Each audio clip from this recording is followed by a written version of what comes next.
समय अपनी गति से चलता रहता है और सभी व्यक्तियों का समय अलग अलग है।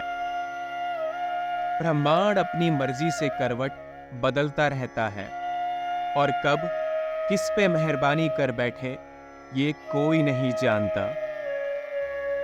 आज जो भी व्यक्ति कठिनाई से गुजर रहे हैं और हताश हो गए हैं, उन्हें उम्मीद को बांधे रखना है, क्योंकि आपका अच्छा समय आने वाला है। जीवन में विभिन्न मोड़ आते रहते हैं और कई बार हमें लगता है कि विपरीतता और कठिनाइयां हमारी राह में आ गई हैं और शायद यही हमारा जीवन है। आज आप एकदम हताश और निराश बैठे होंगे। जीवन में कुछ भी अच्छा नहीं चल रहा होगा। सारी परिस्थितियां आपके विपरीत होंगी, पर ध्यान लगाकर बैठिए और अपनी उम्मीद को कायम रखिए, क्योंकि समय बड़ा बलवान है और आने वाला समय सिर्फ आप ही के लिए अच्छाई लेकर आना चाहता है।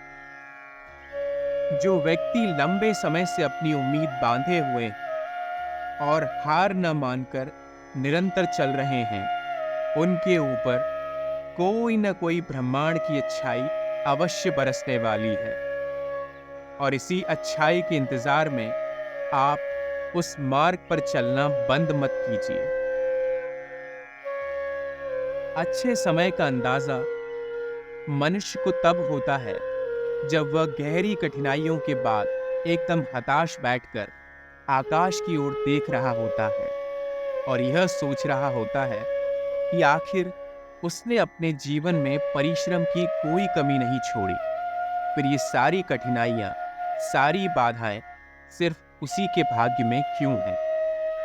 इसका जवाब श्री कृष्ण आपको समय आने पर अवश्य देंगे। जब आप उस ब्रह्मांड की ओर आकाश में देख रहे होंगे, तब श्री कृष्ण की दृष्टि आप पर है और वह इस परीक्षा के जरिए आप तक ये संदेश पहुंचाने की कोशिश कर रहे हैं कि हे वत्स, तू निरंतर इस मार्ग में चलता रहे और मेरी अपार कृपा का एक सानी बनकर आगे बढ़ने की कोशिश कर।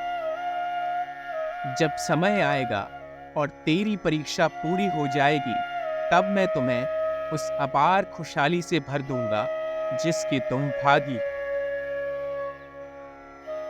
अच्छा समय कभी भी आ सकता है और यह हमें उन स्थितियों से गुजरने की आवश्यकता हो सकती है जो हमें तकलीफ देती है। आप निराश होकर यदि उम्मीद छोड़ देंगे, तो भाग्य आपके हिस्से में वो खुशियां नहीं दे पाएगा। ईमानदारी से अपना कार्य करते रहिए। अच्छा समय आपके पीछे आने के लिए उत्सुक बैठा है।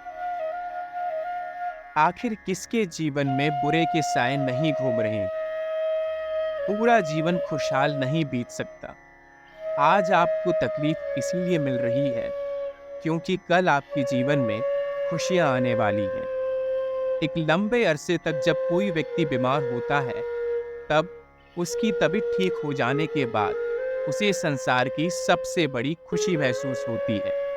ठीक वैसा ही आपके साथ भी होने वाला है। ऐसा मान लीजिए कि यह एक बीमारी का समय है जो आपको कुछ पलों के लिए कष्ट दे रहा है और यह समय अवश्य बीतेगा। आपको अपना हौसला बनाए रखना है। यदि आप अपने अच्छे समय की प्रतीक्षा कर रहे हैं, तो इस समय को सीखने और सुधारने के लिए इस्तेमाल कीजिए। समय बड़ा बलवान और समय आपको हर दम देख रहा है। वह यह चाहता है कि आप निरंतर अपना जीवन अपने आप को सुधारने में लगाएं और वो सारी खुशियां वो आपके भाग्य में रख देगा जिसकी आपने अपेक्षा की होगी। अपनी कमियों पर काम कीजिए, नए कौशल सीखिए और अपनी क्षमताओं में सुधार लाइए। जब आप समय से हार न मानकर निरंतर अपने आप पर काम करते रहेंगे, तो ब्रह्मांड में बैठी ताकतें आपके इस कठिन परिश्रम को देखकर प्रसन्न हो जाएंगी और हार मानकर वो सारी खुशियां आपको देने की कोशिश करेंगी जिसके आप भागी हैं। अच्छे समय का आगमन आत्मसमर्पण और परिश्रम का फल होता है। जो व्यक्ति आत्मसमर्पण करना नहीं जानता, उसके जीवन में अच्छा समय कभी आ ही नहीं सकता। ऐसा नहीं होगा कि किसी एक दिन आपको अचानक से अपार खुशहाली की प्राप्ति हो। आपको मेहनत करनी होगी उन सारी खुशहाली को पाने के लिए। जीवन में चाहे जो भी समय से आप अभी गुजर रहे हैं, पर आपको उससे सीखना होगा। अपने अनुभवों से सीखकर आप आगे बढ़ने की कोशिश करेंगे तो उन तकनीकियों का उपयोग करके आपको सफलता मिलेगी और समय आपको रोक नहीं पाएगा। आशा और विश्वास बनाए रखिए। याद रखिए कि हर बुरे समय के बाद एक नया और अच्छा समय अवश्य आता है।